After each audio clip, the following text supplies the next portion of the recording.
Father Time catches up with everyone players, coaches, and announcers. But the thing is, we don't know when that's going to happen. Gino Auriemma's level of success parallels other great programs and coaches, such as Dean Smith at North Carolina, and Mike Krzyzewski at Duke, and John Wooden at UCLA. He's won 11 NCAA titles and went to 14 consecutive Final Fours, a streak that ended last season. Now, UConn certainly isn't a program on the decline, as they are a favorite to win the championship in the upcoming 2023-24 season. But asking how much longer Gino is going to stick around is a fair question, as he is 69 years old and will turn 70 in March 2024. Now, coaching in your 70s has been done. Coach K retired at the age of 75, and Jim Boeheim recently retired from Syracuse at the age of 78.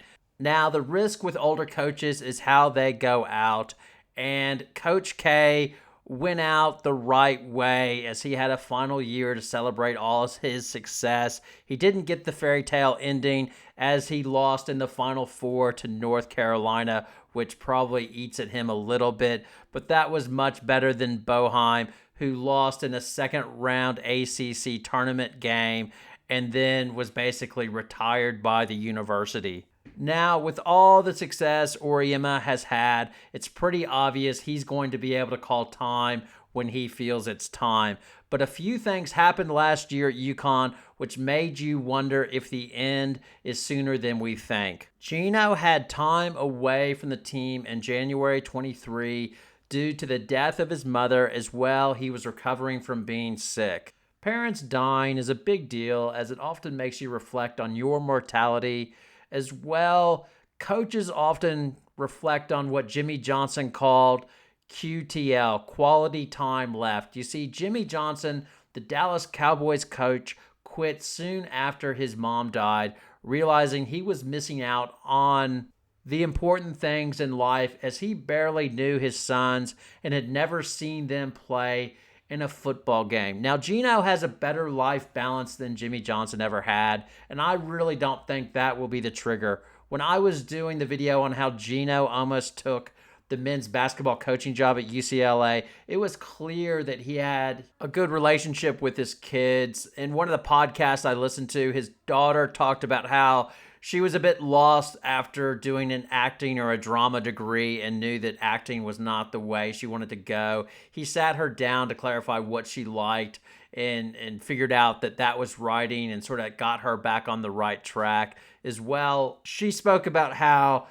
Gino could be yelling at players and then quickly switch to dad mode and talk to her, like when she was at some of the practices, and he was just good that way. Another one of the stories that came out in the Wright Thompson article was how Gino had coached his son when his son was doing AAU, and how Gino had helped lead them to a win. More talented but poorly coached team, but then eventually they faced a well-coached team that had talent as well, and like they got hit with a backdoor dunk, and he looked at the assistant coach and said, "Yeah, we're effed." So he's had that good balance overall, and I don't think that's going to drive him out. I think his bigger struggle will be, as outlined in that Wright Thompson piece, he is a tortured coach, unable to celebrate successes, but instead just relieved when they win. In the Thompson article, he talks about how he has a suitcase full of pills, saying, "I got a bag of pills in my briefcase. I got issues." And a lot of that is expecting perfection in himself and everybody else. A few years ago, Rebecca Lobo sent him a text saying, "Go see Whiplash. That guy reminds me of you." After Gino returned to UConn after his mom's death and getting over his illness, the CT Insider did a story and tried to paint him as having more perspective on things. In the article, Gino tells a story about how he worked as a kid with his dad's crew, and they were all Italian, and there was an Italian phrase, which I'm sure as hell not going to try to say. But the English translation was, "because it is, And Gino had reflected on this, saying, if you understand that, you don't have to ask why it happened. If you ask all the time why it happened, you'll drive yourself crazy. So the next time somebody asks, why did you guys go 2 for 27 from three-point line? Because it is. That's all you need to say. So it was all well and good for Gino to have this new reflective strategy coming back to coaching, but you know the story of the scorpion and the frog. In his nature, he's not going to change after 40 years of coaching. And sure enough, when UConn struggled with injuries and was losing, he came out and blasted the team and the coaches with this one. That has to do with a lot of selfishness and a lot of, you don't want to change. This is who you are, and you don't want to change. The players ain't what they used to be, and the coaching ain't what it used to be either. And overall, Gino acknowledges that he's not the coach that he used to be, saying that he doesn't relate to the players like he used to as they see him as this legendary coach. But when he started coaching, he was only 30, and the difference in players' ages was only 10 years, and now it's, 30 to 40 years age difference between him and his players. He can't coach them as hard as he doesn't have the relationship that he used to have with them. Like back in the day when I used to be a really good coach, when you have great relationships with your players, you can coach them as hard as you want to coach them, and they love every minute of it. So with all of that being that Gino Auriemma feels like he doesn't coach as well as he used to, he's tortured by the process of coaching, and he'll always be miserable when he's doing it.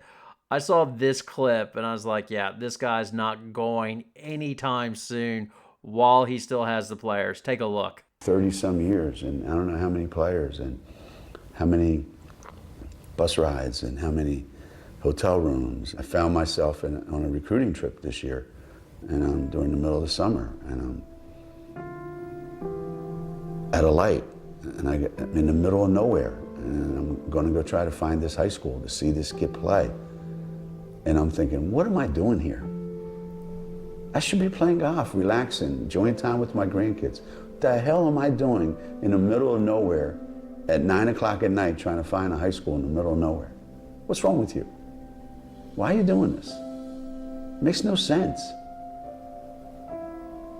Until you get there and you watch a kid play and say, I think this will be good. I think if we get this kid, we're going to be okay. And then, you just, it's like a drug, I guess. So I have no doubt while he continues to have special players like a Paige Bueckers, he will continue to coach because he loves it.